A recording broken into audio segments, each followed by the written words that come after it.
لغاتك يا بلد نشيل السلام شعار، بكل لغاتك يا بلد نشجع السلام.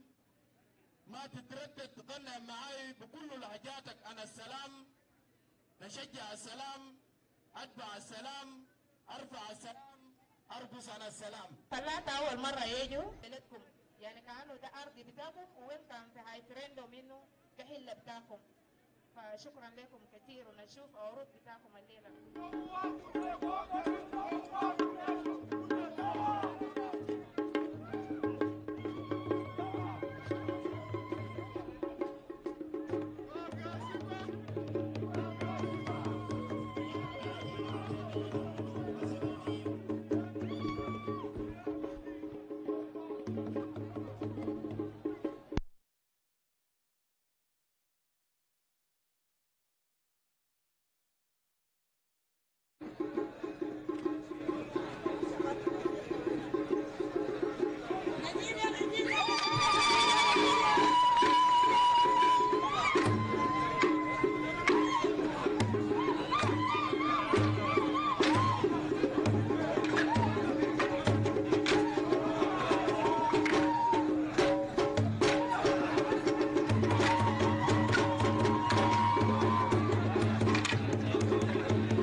Hello, good afternoon and welcome to SSBC live from Juba.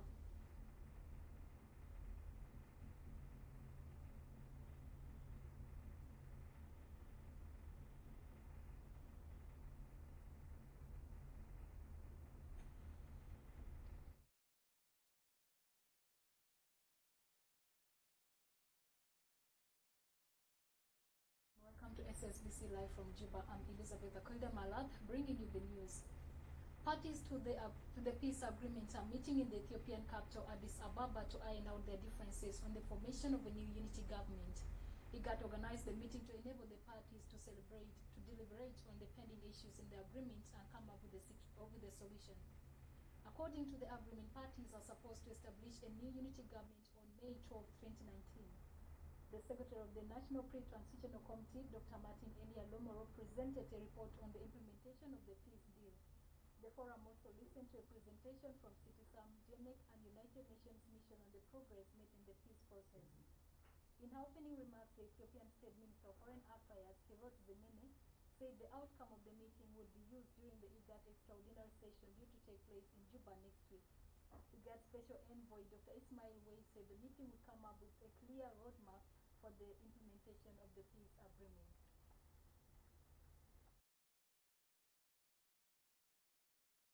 This meeting has enormous significance in determining the fate of the revitalized peace agreement.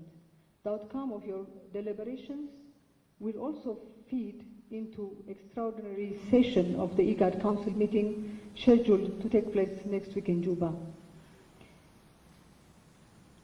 I hope you will continue to demonstrate strong political will and commitment in overcoming current challenges and striving to make peace happen for the sake of the South Sudanese people who have suffered for too long. We in the region stand by in solidarity with you and remain fully committed to support you in this important endeavor. The meeting is of great significance at this time of the South Sudan peace process, as the pre-transitional period of the peace agreement comes to an end in just under 2 weeks. The purpose of convening this meeting, therefore, is to critically reflect on where we are at today with the implementation of the pre-transitional tasks of the agreement and concurrently discuss mechanisms of expediting what still needs to be undertaken going forward, including its resource implications. As the peace agreement takes central stage in the country, a number of governors told President Kiir that the security situation in the state has improved as people can now move freely. The governors of Lol, Gogrial and Fangak states briefed the head of state on the general situation in their respective areas. Jacqueline Perino reports. President Salva Kiir Mayardit met with the governors of Gogrial, Lol and Fangak states respectively at the State House on Thursday. Speaking to the media, the governor of Gogrial State, Victor Atematem, said he briefed the President of the Republic on the general situation of the state, including the disarmament process and the readiness of the people of Gogrial State for the implementation of the peace agreement. The reason of meeting him was to deliver my report about the state. You remember very well that our state was under a state of emergency for some time. And there was that declaration of disarmament, and then bringing those communities who were in a conflict for some years, to update him also about the situation of current situation in the state. And I also had to update him also about the perception about the revitalized peace agreement that was signed and the readiness of our people to receive that. Our people are honest in getting on with the new transitional government. On his part, the governor of Lol State, Rizik Zakaria Hassan, said he updated President Kiir on the general situation of the state as well as the latest security arrangements between the state government and the opposition in the area. نورته بصورة عامة عن الأحوال العامة في الولاية وخاصة الترتيبات الأمنية اللي عندنا في الولاية، ووضحت للرئيس المسافة اللي احنا قطعناها، يعني التطورات الإيجابية اللي احنا وصلنا له مع الأيوس والمعارضة في المنطقة. فبرضه تناولت القضايا السياسية والحاجات الكثيرة الجارية في الساحة السياسية على مستوى الولاية في الولاية وفي جوبا. عدد تنوير تفصيلي عن الحياة الماشية. وبرضه تناولت مع الرئيس القضايا الاقتصادية وخاصة التنغيب عن الذهب في الدوائر بتاعت راجع الغرض الأساسي، بالإضافة لمواضيع أخرى فيما يختص بتطبيق اتفاقية السلام والتكوين الحكومة المستقبلية والمسائل الكثيرة الجارية. And the governor of Fangak State, John Kong Nyon, said the security situation in his state is stable and there is free movement of people and goods both in government and SPLA-IO controlled areas. والحالة الأمنية بعد التنفيذ بتاع البيس، المواطنين عندهم حرية بتاع المرور من جانبين، في النهاية بتاع الأيو وفي جانب بتاع الحكومة. The meetings were attended by the press secretary in the office of the president, Atenywe Kateny, and other state government officials. Jacqueline Perino, SSBC News. The first Vice President Taban Dengai and the Indian Ambassador S.D. Murthy discussed bilateral cooperations and developmental projects in the country. Speaking to SSBC, the Indian Ambassador Murthy said India has been supporting South Sudan in capacity building, education and expressed commitment to come up with the projects to construct roads and electricity. The press secretary in the office of the first Vice President, Agering Machar, said the government appreciates India's cooperation and support to South Sudan? This is my first courtesy call on His Excellency, the First Vice President. We had a very fruitful discussion. Apart from our regular support to South Sudan in education, health and agriculture, His Excellency requested Government of India support to build roads in South Sudan. Then we offered our support also. Definitely the matter will be taken up with the Government of India. Definitely we like to participate in the development of South Sudan. We are very, very close friends for many, many years. Even before independence, we opened our first diplomatic mission in South Sudan. After the independence from 2011, we have our first embassy here. Even we are one of the first countries recognized as South Sudan. Now India and South Sudan, they are very, very thick friends. Definitely India will do its best for the development and progress of South Sudan. Now the revitalized peace agreement has been signed, and now the new government is expected to be formed on 12th May. The Indian ambassador to South Sudan just came in for a courtesy call to the office of the First Vice President, where he came in to brief the First Vice President on a number of bilateral activities and issues between the two countries. We know that India has been very active in the service sector, especially on education and health and agriculture. On top of that, the First Vice President has asked them to also think of other bigger infrastructural development programs like power and roads. And the ambassador was happy to accept such a call and to look into how the Indian government and Indian people can cooperate with the people of South Sudan in ensuring that these major infrastructural development in the country are pursued so that our states and our country is intertwined with modern highways, and how we can provide power to the country, because power is a source of any development, any industrialization of any country require reliable and sustainable power source. As our First Vice President is keen and the government is keen on these major projects, and the Indian ambassador has promised that India will look into expanding into these issues. Moving on, China-Asia Economic Development Association Overseas Cooperation Committee has expressed interest to invest in South Sudan's mining sector. The visiting Chinese entrepreneurs paid a courtesy call on the Vice President, Dr. James Waniga, in Juba on Thursday. In a briefing after the meeting, the head of the delegation, Wendy, said Chinese companies are interested in investing in mining sectors and would open a bank in Juba. SPLM Secretary for External Relations, Bol Makweng, said China-Africa Economic Group is interested to invest in the country. 电视呢，就是想在南苏丹呢，从事电信的公司。The second thing, he want to do telegram operation in South Sudan. 第二家公司呢是广西瑞康矿业公司。The second company is Guangxi Ruikang mining company. 那上个月2个月之前呢，也跟随我们来到南苏丹，这是第二次来到南苏丹。It is the second time to come to South Sudan. 那这次主要是想在南苏丹注册一家矿产公司，从事勘探及采矿的一些工作。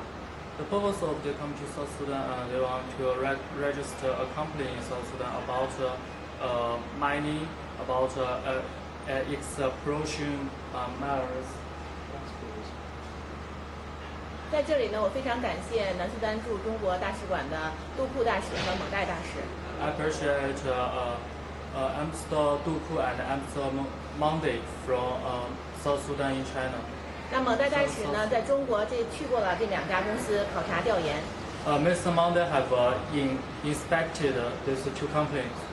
那我也感谢副总统及 SPM 政党对我们这2次来到南苏丹的考察提供的帮助。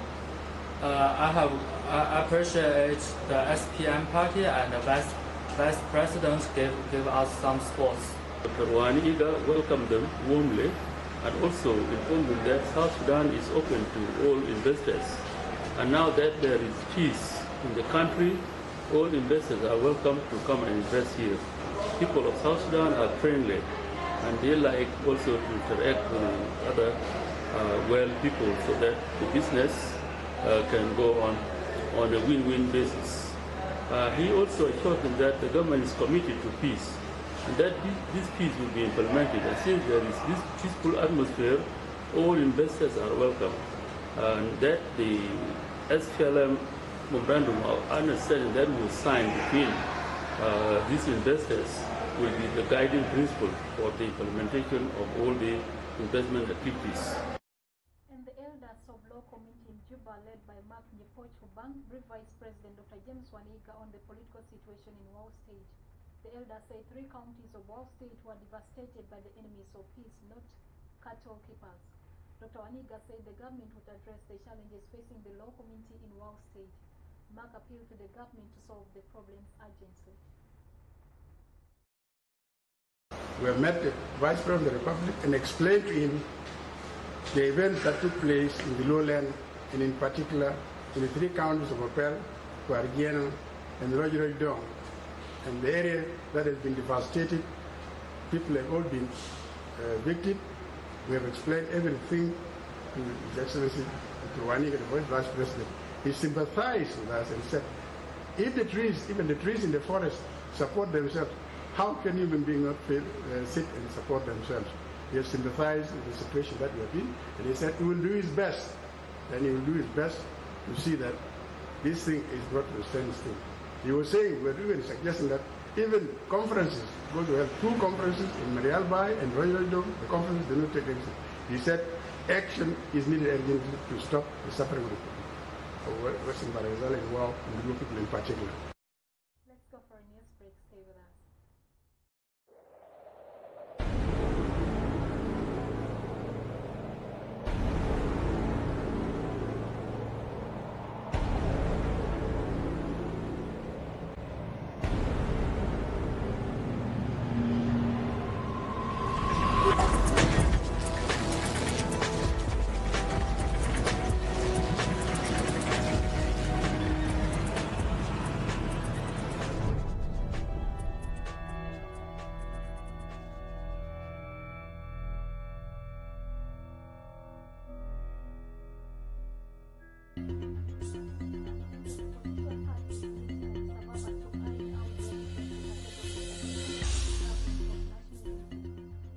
Democratic Republic of Congo pledges to support South Sudan's peace process. And Archbishop Paulino Lokuduloro urges workers to serve the nation with humility.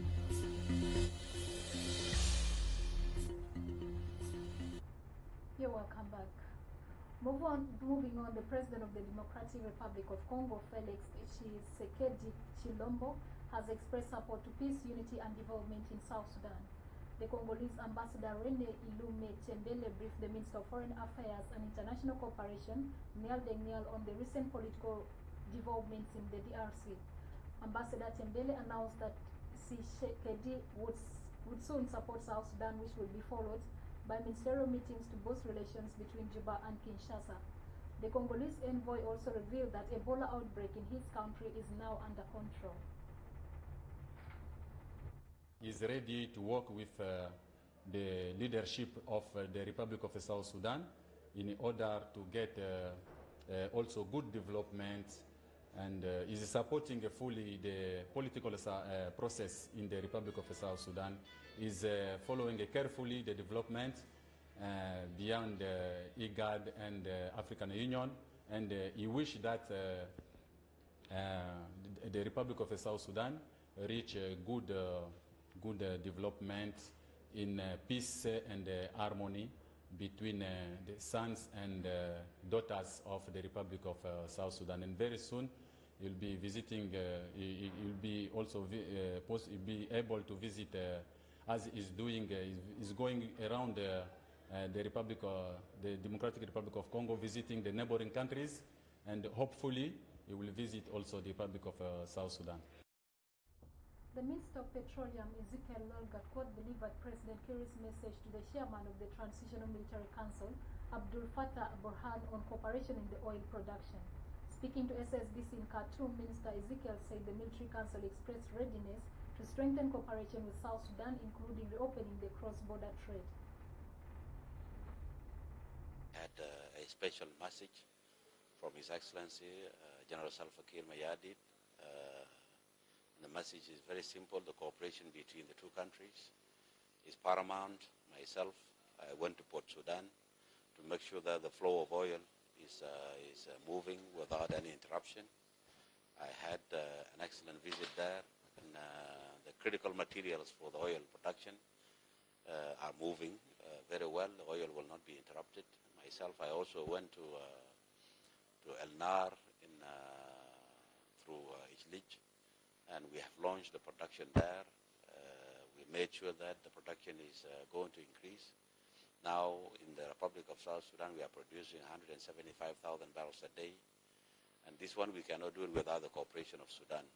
Sudan and South Sudan, they are one, and we will continue to be one. We are one community in two countries. And our relations with this country is more than personalities. President Salva Kiir is standing with this country and the people of this country and the leadership of this country. Under General Brown, we will continue to work together and cooperate with everybody in this country. The Catholic Archdiocese of Juba on Wednesday organized an event in preparation for celebration of 100 years of introduction of Christianity in the area. The Archdiocese also celebrated the International Labour Day with a call on civil servants to serve the nation with humility. Government officials joined the faithful at the celebration. More in the following report.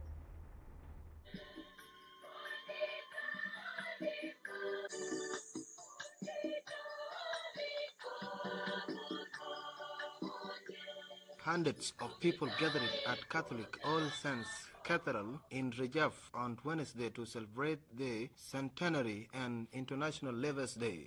The event was organized by the Catholic Archdiocese of Juba. The Catholic Archdiocese of Juba is celebrating 100 years of faith since the missionaries established the church in Rajaf in 1919. Addressing the faithful during the celebration, the Metropolitan Archbishop of Juba, His Grace Fulino Lokudo Loro, described the function as the renewing of the faith, right of all workers and Hajj religious leaders to pray for the welfare of the civil servants. I want to make sure that all of you and each one of you, whoever you are,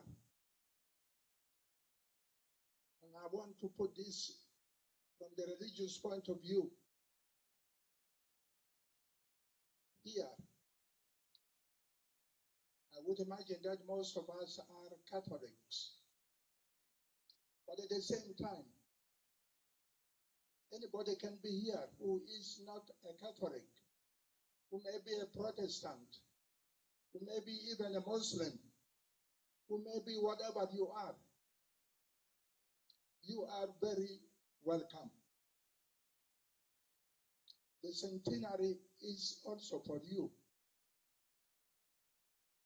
At this moment, the Catholic Church has to make it clear that it is the mother church of all the other denominations. And the governor of Juba State, Agostino Jadala Wani, appealed to the civil servants to take work as a call to service of the people and not look at it like a punishment. Jadala said God created for the fulfillment and advancement of human. And that one is a great effort from our church or spiritual leaders to make sure that church is peaceful. We are the church. Kanisa dema mabnada they do but nihna yao kanisa as a kida leader vitatna jaim vitana vita kanisa masha fi Vatican masha marais vitatna to make sure that peace yikun mujud fi balad vitatna. Finally, brethren, as our nation is about to begin a new political differentiation, I earnestly appeal to every worker and to every peace-loving person in the state to support the peace. The advisor in Ministry of Labor, Public Service and Human Resource Development, John Etorong, encouraged it. The Labor Day, 1st May, is universally acknowledged as a day for workers.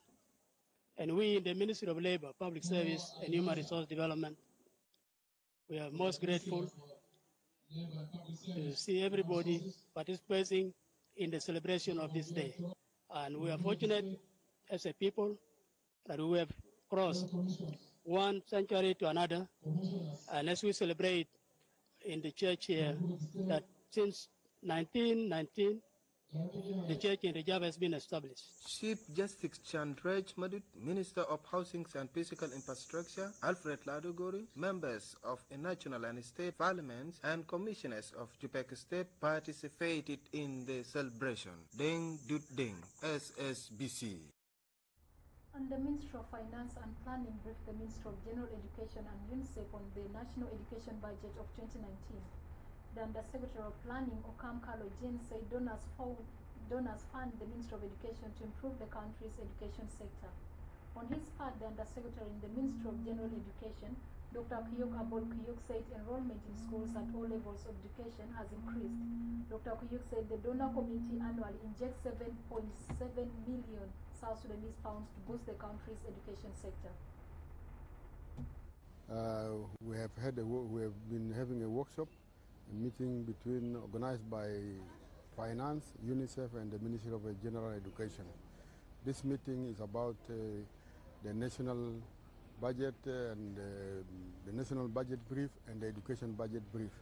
The purpose of it is to make the stakeholders understand the philosophy behind the budget brief and how the government allocates funds to social sector, compare to government priorities of security and public administration.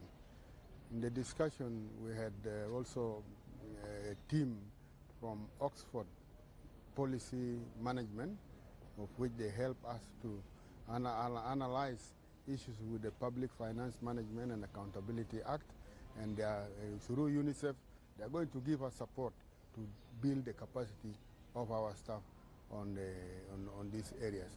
The Ministry of Education's budget brief was the first of its kind, and in fact, the Ministry of Education is the first agency, government agency in South Sudan to conduct such an exercise. Budget brief is a very important exercise in the sense that we looked at the micro economics of the budget, and as we know, South Sudan is a very young country, so we wanted to look at the impact of the budget on the performance of the sector. And we have seen that we need to have improved the public finance management. So the exercise, we have seen that there is a need for us to increase the amount of budget allocation for education and the social sector. SSBC have for you this part of May 2019. I'm Elizabeth Akonda Malak. I wish you all a good afternoon. Stay tuned for more programs.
This is the story of a man from South Sudan.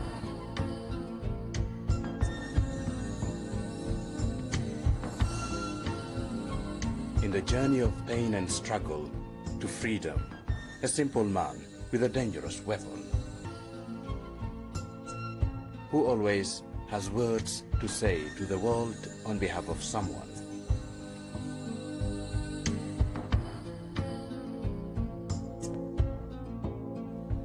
Alfred Taban Logune is a South Sudanese who was born in 1957, Keju, Central Equatoria State. His main career was broadcast journalist. He worked with the BBC as correspondent in Khartoum for 17 years. Taban was a strong voice against the arrest of South Sudanese who were detained without trials by the government. His tremendous efforts contributed to the freedom of many at that time.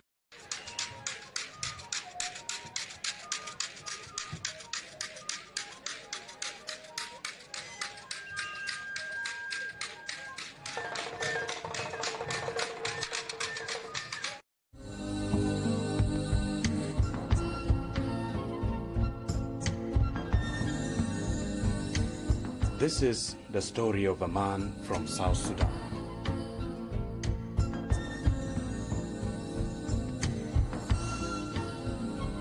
In the journey of pain and struggle to freedom, a simple man with a dangerous weapon, who always has words to say to the world on behalf of someone.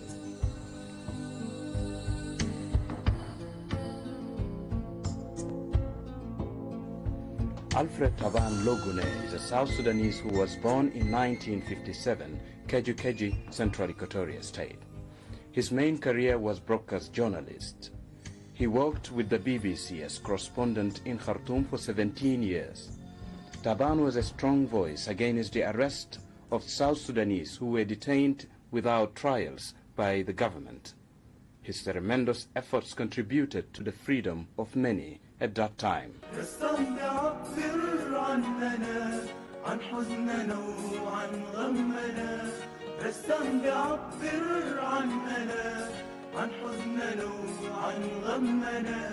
When the Islamic regime led by President Omar al-Bashir made a tying siege on the neck of journalists, chaining the freedom of expression, Taban was among those who were detained by the regime for over a period of 7 months for unknown reason. أول ما ينفجر ثورة الإنقاذ يعني أول ما ينفجر كده اعتقلوه لكن بعد ذاك ظهر عرفنا إنه هو في كوبر سجن كوبر لكن ما كنا عارفين أسباب الاعتقال ذاته هو بنفسه ذاته ما كان عارف سبب اعتقاله شنو لأنه ما كان وروه. I was arrested and I stayed in prison for 7 months in Kobar as a political detainee, you know. Mainly because they didn't like what I was writing about.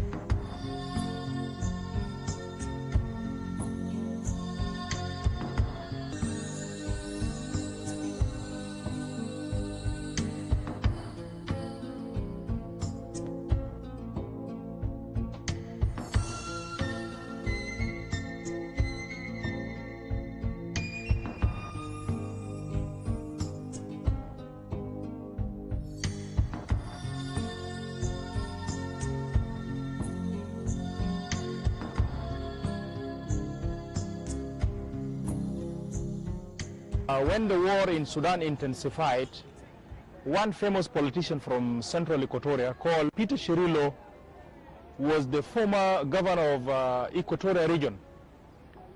He was arrested. يا هم كلام ده زاو في راديو أنا كان في جوبا هنا. لما أنا مشيت أنا كان مشيت هنا بيت واتعمدوا ده. يا هو لما أنا داي للبيت هو كان بيسمع في راديو. يا هو قال لي حبوبة ما تمشي كده. في كلام هنا هسه قال يوم 6 ناس فيتا ده كان خلاص قتلوه.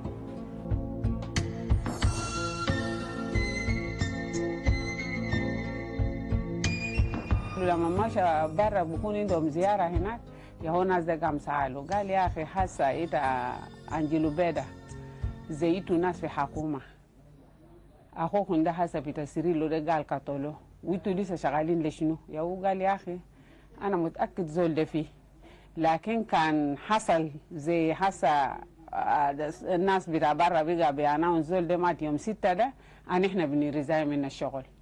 The veteran journalist exposed the arrest of General Peter Cirillo and one of his colleagues in 1991. This move contributed to the survival and release of Peter Cirillo. شكرا لطبعا ده الله يخليه عشان يعملوا ياهو هسه عمل حاجات ده بقى ظاهر برا كان هسه زي ده أصله زي الزيل الصغير ورا ده ما بيعرف كان في شنو كان حصل. While his other colleague died in prison. On another occasion, the Sudanese police forced Taban to stand for 12 hours chanting, "I am a liar, I am a liar."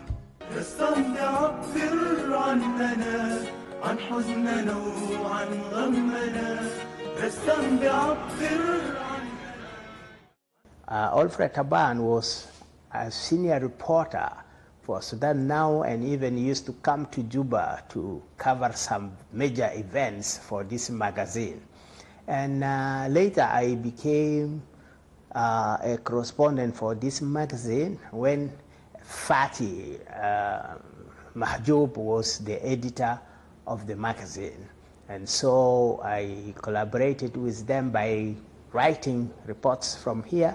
And it was then that I realized Alfred Taban, who was a very successful reporter for this magazine. I met with Alfred Taban, the chief editor now of Juba Monitor, but it was actually Khartoum Monitor. Alfred was well known as the founder of the famous newspaper, Khartoum Monitor English daily newspaper. They suggested that they wanted to launch an English newspaper, because all the newspapers were in Arabic. And the editor-in-chief was Albino Okenyolak, and managing editor was Niall Bol Aken. I remember the name was suggested as Sudan Monitor. But when they were doing registration, they were told to change it to Khartoum Monitor. Know that he was a very successful general manager of a newspaper. When the newspaper moved from Amarat Street 63 to Arkawit, there Alfred opened a training center, and he was able to train many South Sudanese journalists, including journalists from Darfur, Numba Mountain, Blue Nile, and even from the Sudan. So, you know, he's somebody who, if he knows that he's in the wrong, he's willing to apologize. So it's not that always you are perfect. I mean, even the most experienced journalists, they make mistakes either through their staff or through themselves.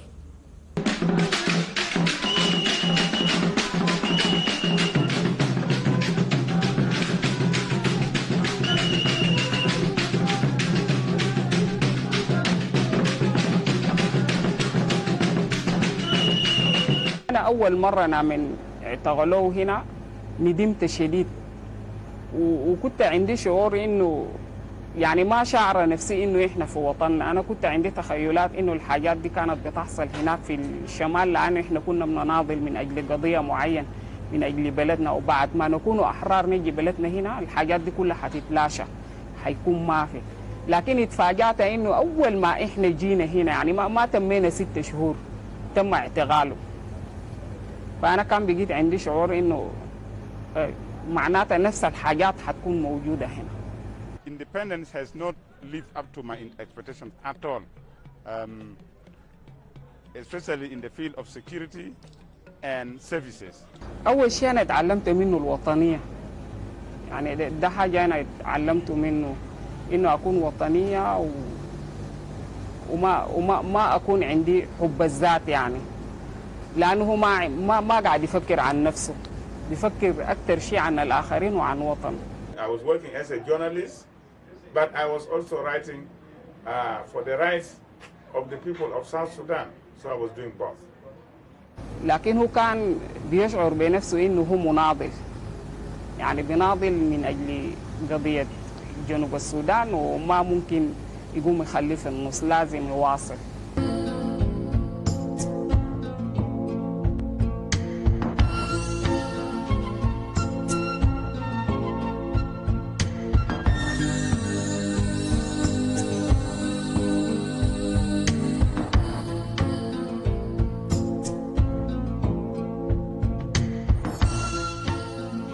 There's so many things I learned from Alfred Taban. Yeah, you see, he's good. He's really teaching. He wants somebody to say the truth, and he wants even somebody not to fear, especially when you are going for a coverage. You write exactly what you cover. I always teach the journalists, I say, if you want to be a journalist, you must not be a coward. You must stand up for your rights. أنا خلاص استغنعت بقيت ما قاعد أقدر أقول له خليه، لأنه بالذات بعد مرضه بعد ما هو بقى عنده سكري وضغط وجاته جلطة وكده، وكان حصل لدرجة إنه كان في الجلطة الثاني ما كان بيقدر يقوم ذاته من السرير، يعني إحنا كنا بنخدمه أي شيء في السرير، لكن في نفس الوقت ما بنقدر نقول له خلي العمل، لأنه وهو راقد في السرير بيتكلم عن الصحافة، عن الإعلام، عن الوطن، الحاجات دي ما كان قاعد يهمه الموت ذاته، لكن بيهمه قضية الوطن. فإحنا استغنعنا بقينا ما قاعدين نقدر نقول له ذاته خلي الشغل ده. Taban reflected strong opinions through his column titled Let's Talk on Darfur conflict, trying to extract the facts behind the scene in support of the international views and genocide and widespread massacres in the region, which brought him in the front line against al-Bashir's government once again. He shed light especially on the human rights violations, including rapes and other forms of abuses.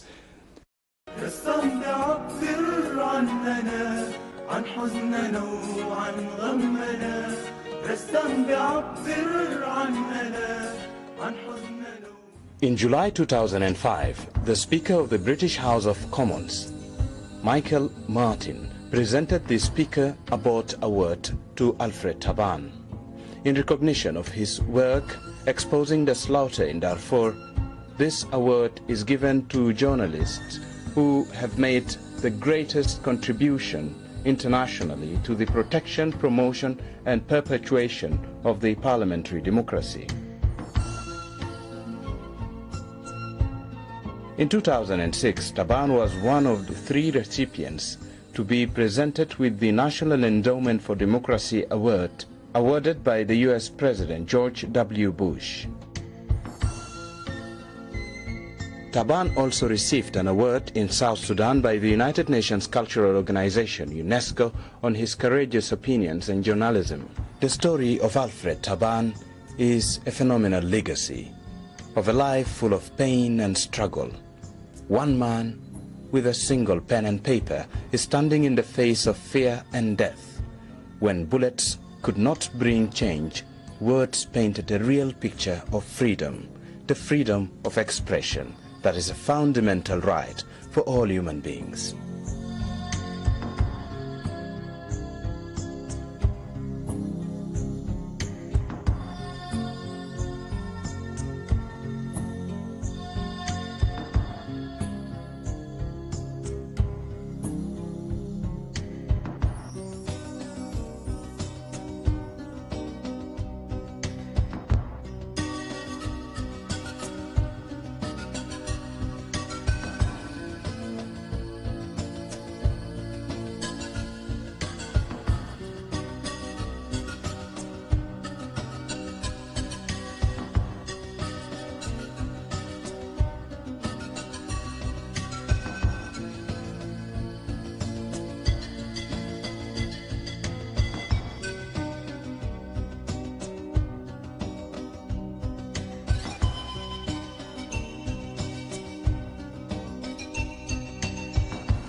Hello and welcome to Fixing South Sudan, your ideas for building the new nation. I am Mading Or. This week on Fixing South Sudan, the nation remembers and mourns the late veteran journalist Alfred Lagune Taban. He fought long and hard for free media in the Republic of South Sudan. With Alfred gone, a void has been left in the nascent media industry. On behalf of Dolco Media and Fixing South Sudan show, we express our sincere condolences to his family, as well as remember fondly his contribution, endless contribution to the betterment of South Sudan. We have lost a comrade who has waged a battle for peaceful South Sudan. We remember him very well. The journey towards fixing South Sudan is hard, and Alfred Lagune Taban has done well. We try to bring back our past conversation in September 2017 here on Fixing South Sudan.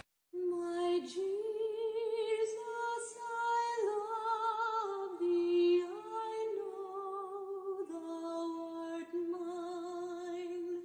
For thee all the follies of sin I resign. My gracious Redeemer, my Savior art thou. If ever I love thee, my Jesus, 'tis now. I love thee because thou hast. And welcome to Fixing South Sudan, your ideas for building the new nation. I am Madingor. With us for the one-on-one interview is Alfred Lagune Taban, a veteran journalist and the proprietor of the Juba Monitor English Daily. Alfred is a former BBC Khartoum correspondent and former co-founder and chairman of the Association of Media Development in South Sudan, AMDIS. Mr. Taban has been to jail cells in both Khartoum and Juba, winning him accolades as a press champion and nothing short of a liberation hero. He is winner of the 2005-2006 British Government Speaker Abbott Award and US 2006 Democracy Award of National Endowment for Democracy, among other honors bestowed upon him. Most recently, the 60-year-old Alfred Taban has been nominated as an SPLM, appointed as an SPLM IO in Government Member of Parliament, representing Kaji, as well as a member of the Steering Committee for the National Dialogue Initiative. Our topic is Juba Monitor as an idea for fixing South Sudan. Honorable Alfred Lagune Taban, we are pleased to welcome you to Fixing South Sudan. How are you? Thank you very much. You're doing very well? Very well. So it's a pleasure to welcome you to this program, and we are talking about Juba Monitor as an idea for fixing South Sudan. Before it was Juba Monitor, it was Khartoum Monitor. That's correct. And as I understand, you are not even a journalist by training. Tell us about your medical background and how you ended up in journalism. Yes, I can definitely tell that. I joined the University of Khartoum as a medical student to study medical laboratory sciences. That is way back in 1976. Then I studied for 3 years medical sciences, but politics started to interfere in my life because I was the head of a student union called Kajukeji Students Union, and this brought me into conflict with the authorities in Khartoum. They didn't like my politics, and I didn't like theirs. So conflict was inevitable. I was just failed. I was doing very well in my studies, but when the results in the third year came, They said I had failed, I should be repeated, and that's what I could not take. To be repeated when I was doing very well, so I refused. So I just dropped off and went to journalism. And you started out a bit as an activist, and then that activism drove you to journalism. Yes. What about journalism did you encounter or did you like? Yes, journalism, of course, I liked it even before. When I was still a student, I was, when I came to Juba here, I was writing for Nile Mirror at that time, and South Sudan magazine, Southern Sudan magazine. It was a monthly magazine published here in Juba. So I was already doing a bit of that, and I liked my work. So when I started to work now for the BBC and Khartoum Monitor, then I dropped this other. Let me underscore one thing. After you drop out from the university, when you said you joined journalism, was it journalism training or journalism practice? I did both. I studied by correspondence in a British institution. I think New Jersey Tutorial College for writing and journalism, creative writing and journalism. So I studied there for 1 year, but of course it was by correspondence.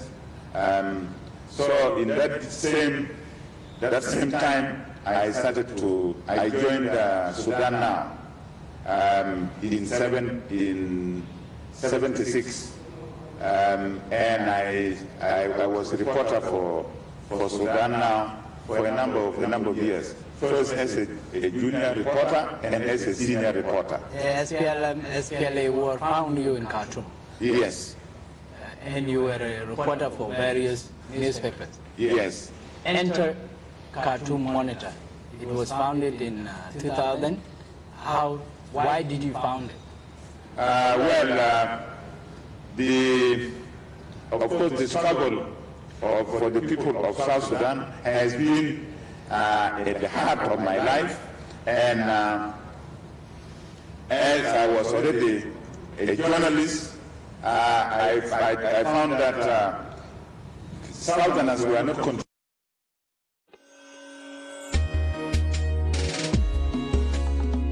Today we are free. Oh yes, we are free at last.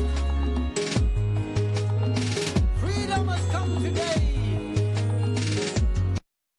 Hello and welcome to Fixing South Sudan, your English daily. Alfred is a former steering committee for the National Dialogue Initiative. Our topic is Juba Monitor as an idea for fixing South Sudan. Honorable Alfred Lagune Taban, we are pleased to welcome you to Fixing South Sudan. How are you? Thank you very much. You're doing very well? Very well. So it's a pleasure to welcome you to this program, and we are talking about Juba Monitor as an idea for fixing South Sudan. Before it was Juba Monitor, it was Khartoum Monitor. That's correct. And as I understand, you are not even a journalist by training.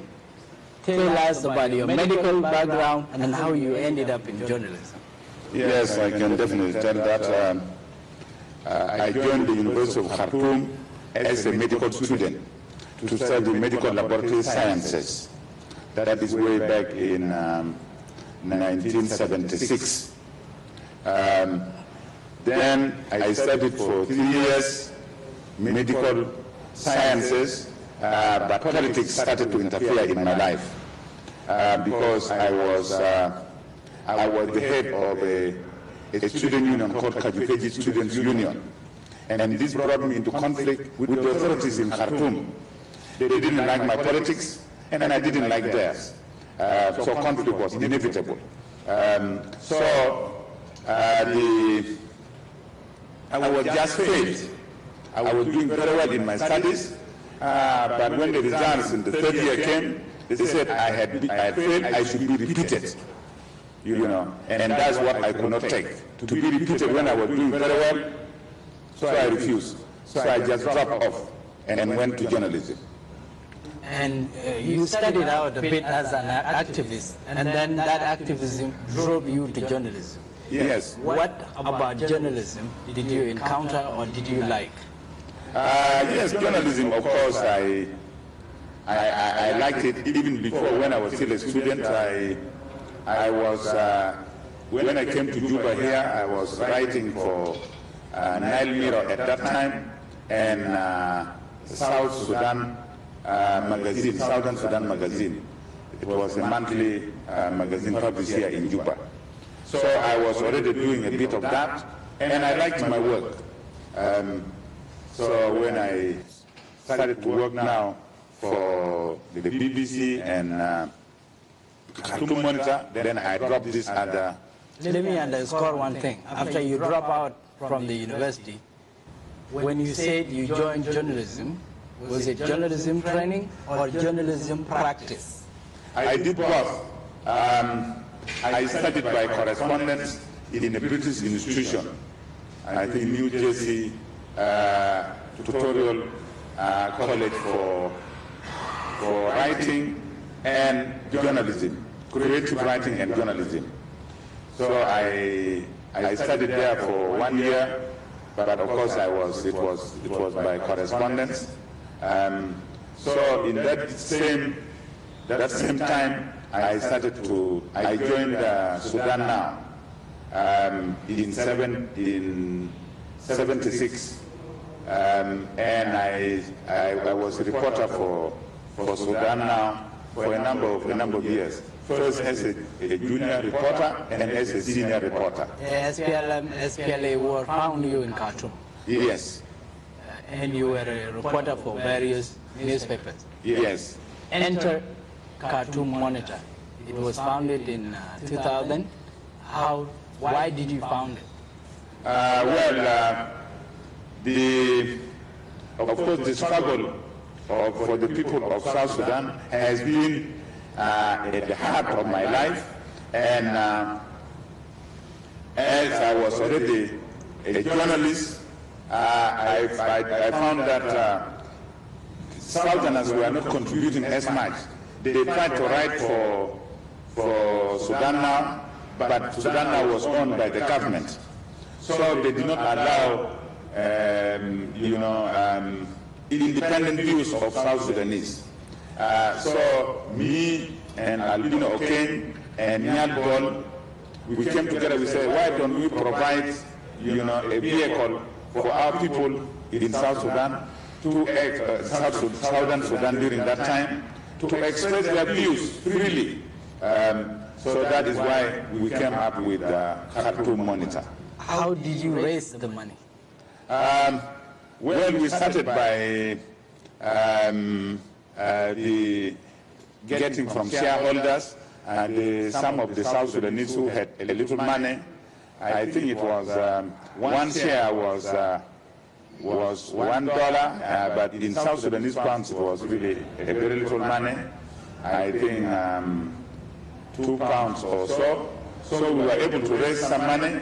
Then eventually we approached this international organization like Christian Aid, and yes, the main one was Christian Aid that responded and gave us money, and then the Norwegian Church Aid, NCA, also gave us some money, and that's how we started. Your drive was to get the story of South Sudan across in Khartoum, a repressive state.